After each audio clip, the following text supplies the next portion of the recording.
hello ළමයි අපේ channel එකට ආදරයෙන් පිළිගන්නවා. අපේ channel එක subscribe කරන්න, අපේ WhatsApp channel එකට එකතු වෙන්න.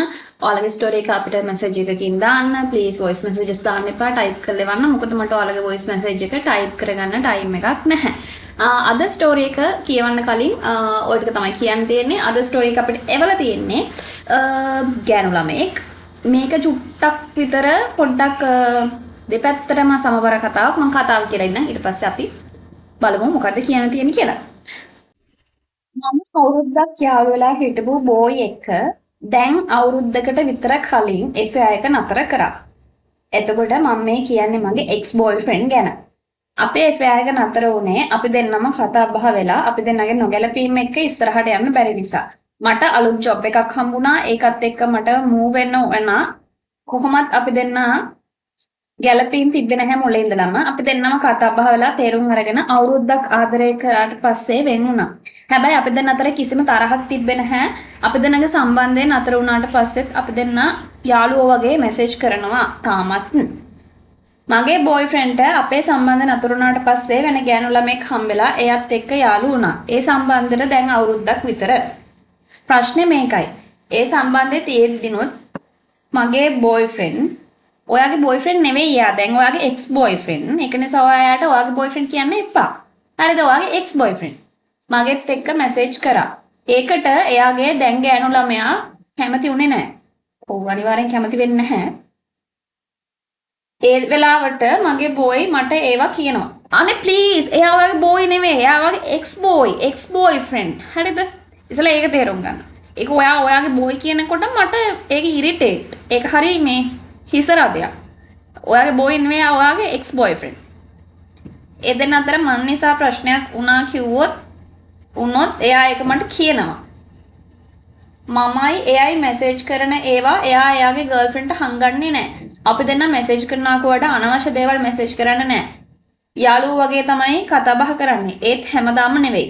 විටින් විට අපි දෙන්න මැසේජ් කරන ඒවට එයාගේ ගර්ල්ෆ්‍රෙන්ඩ් එක්ක රණ්ඩු වෙනවා කියලා එයා මට කියලා තියෙනවා. කොහොම හරි මේ දෙන්නගේ සම්බන්ධය අවුරුද්දක් විතර ගියාට පස්සෙත් මන් නිසා මගෙත් එක්ක මැසේජ් කරන්න එපා, කතා කරන්න එපා, මාව බ්ලොක් කරන්න කියලා එයාගේ දැන් ගර්ල්ෆ්‍රෙන්ඩ් රණ්ඩු වුණාට පස්සේ ඒ දෙන්නගේ සම්බන්ධය නතර වෙලා. එතකොට බොයිෆ්‍රෙන්ඩ් එවපු මැසේජ් එකේ හැටියට නම් මාව බ්ලොක් කරන්න පුළුවන්ද නැත්නම් නෑ. මොකද මාවද එයාවද කියලා එයාගේ ගර්ල්ෆ්‍රෙන්ඩ් අහපු ප්‍රශ්නෙට බොයිෆ්‍රෙන්ඩ් උත්තරේ දීලා තියෙන්නේ මම එයාට කලින් හම්බුණ කෙනා. එයාව හම්බුනේ පස්සේ මං එයාව ගොඩක් තේරුම් ගන්නවා. ඒක නිසා ඒ යාළුකම වටිනවා. කෙල්ලෙක් හොයාගන්න එයාට පුළුවන් කියලා. Oh, wait, what? හරි කොහොමද අපි අප්පු කියමු. ඉතින් ඊට පස්සේ ඒ දෙන්නගේ සම්බන්ධය නතර වෙලා මගේ බොයිෆ්‍රෙන්ඩ් එයාගේ දැන් ගර්ල්ෆ්‍රෙන්ඩ්ව බ්ලොක් කරලා. මේක මට කිව්වේ එයාම තමයි. ඒ ගර්ල්ෆ්‍රෙන්ඩ් කවදාවත් මට මැසේජ් කරලවත් කෝල් කරලවත් නැහැ. හැබැයි ඒ දෙන්න අතර නිතර මන් නිසා රණ්ඩු වෙනවා කියලා බොයිෆ්‍රෙන්ඩ් එකව ස්ක්‍රීන්ෂොට් වලින් මැසේජ් වලින් මම දන්නවා. මෙතන බොයිෆ්‍රෙන්ඩ් වැරදිද? මම වැරදිද? නැත්නම් ගර්ල්ෆ්‍රෙන්ඩ් වැරදිද? අංශ එක ඔයාගේ බොයිෆ්‍රෙන්ඩ් නෙවෙයි එයා. එයා ඔයාගේ එක්ස් බොයිෆ්‍රෙන්ඩ්. හරිද?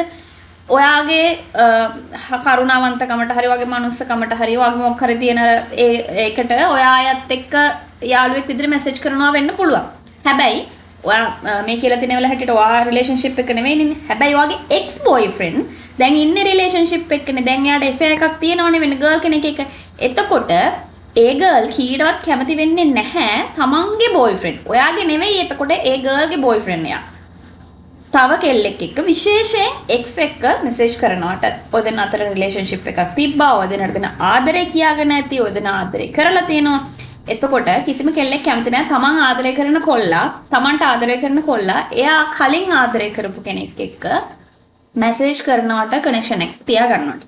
හරි අපි හිතමු ඔයා කියනවා වගේ හරීම නෝමල් ෆ්‍රෙන්ඩ්ෂිප් එකක් තියෙන්නේ කියලා ඔය දෙන්න අතර දැන්. මම දන්නේ ඒක වෙන්න ඇති. හැබැයි මේ කියලා තියෙන ඒවල හැටියට මට හිතෙනවා ඔයාගේ එක්ස් බොයිෆ්‍රෙන්ඩ්ට ඔයා ගැන තාම හැඟීමක් තියෙනවා කියලා.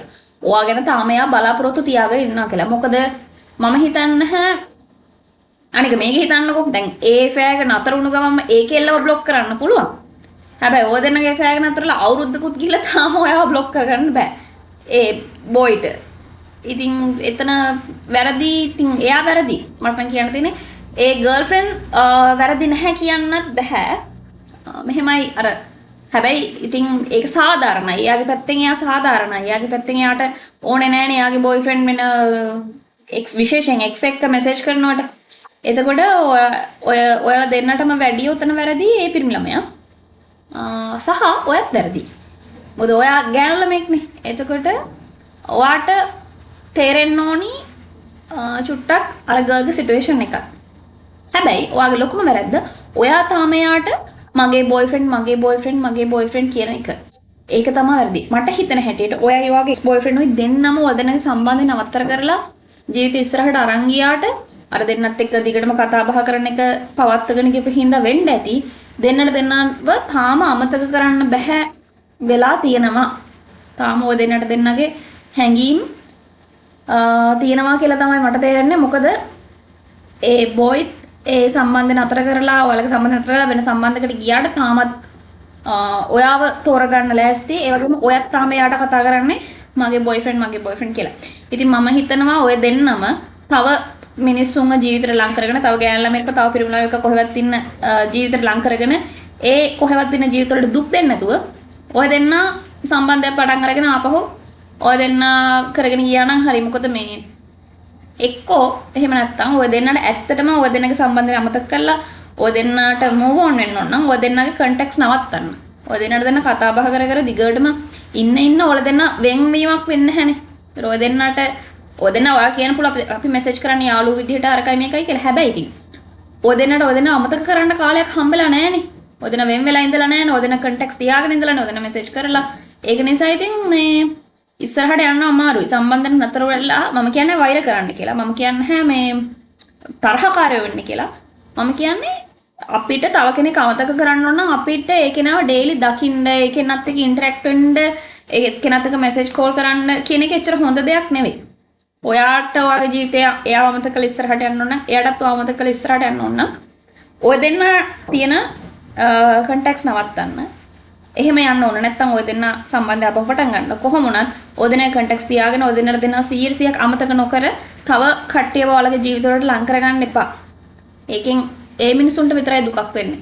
ඒක නිසා ඒ වැඩේ කරන්න එපා. මට හිතෙන හැටියට ඔයාලා දෙන්න වැරදි. අර ගර්ල්ගේ පැත්තෙන් පොඩ්ඩක් සාධාරණයක් තියෙනවා එයාට එහෙම හිතන එක. ඒ වුණාට ඉතින් තව කෙනෙක්ගේ ජීවිතයට බලපෑම් කරන්න බෑ අපිට මේ සම්බන්ධයක් පටන් ගත්තා කියලා. එයා කොල්ල එකක යාළුනා කියලා ඒ කොල්ලට කියන්න බෑ අරයා බ්ලොක් කරන්න මෙයා බ්ලොක් කරන්න එහෙම කියලා. ඒක හරි චයිල්ඩිෂ්. හැබැයි එයාගේ හිතට අනාගතයේදී වෙන්න පුළුවන් බයක් දැනුණා වෙන්න පුළුවන්. ඒකනේ ළමයි ප්‍රශ්නය අහන තැනටපත් උනේ. මන්ද ඔයාද කියන එක ඉතින් එතන ඒ ළමයාගේ ඉතින් වැරද්දකුත් නැහැ. ඒ ළමයට තේරෙන්නේ එයානේ මේ රිලේෂන්ෂිප් එකේ ඉතින් එයානේ දන්නේ එයාට ට්‍රීට් කරන විදිහ, එයාට සලකන විදිහ. ඒක නිසා ඉතින් මට හිතෙන විදිහට ඔතනදී වැරදි ඔයයි ඔයාගේ එක්ස් බොයිෆ්‍රෙන්ඩ් වෙයි. කියලා තමයි මට කියන්න තියෙන්නේ. ඔයාලට මොකද්ද කියන්න තියෙන්නේ කියලා පල්ලෙහෙන් කමෙන්ට් එකක් දාගන්න. මේ වගේ සිටුේෂන් ගොඩාක් මේ මම පෞද්ගලිකව මේ වගේ අත්දැකීමක් ඉදලා තියෙනවා මගේ රිලේෂන්ෂිප් එක්ක. එයාගේ බර්ත්ඩේ එකට රෑ 12ට විශ් කරන්න මම හැරගෙන ඉඳලත් එයාගේ එක්ස් ගර්ල්ෆ්‍රෙන්ඩ් තමයි විශ් කරලා තිබ්බේ. මෙයා මගේ කෝල් එක ආන්සර් කරේ නැතුව ඒ කෝල් එක ආන්සර් කරලා තිබ්බා. මගෙත් එක්ක රිලේෂන්ෂිප් එක අවුරුදු එකමාරක්.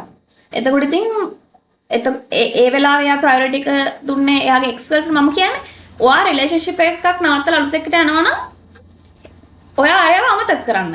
ඔයා ඒකේ මූව් ඔන් වෙන්න. ඒතර ප්‍රයොරිටි එක දෙන්න එපා එයාට. ආයා හම්බුනේ කලින් එහෙම එකක් නැහැ.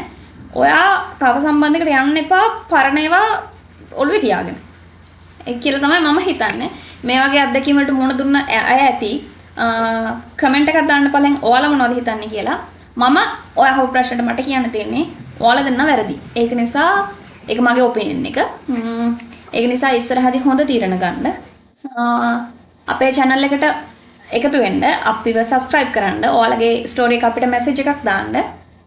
එහෙනම් ඊළඟ වීඩියෝ එකේ හම්බෙමු.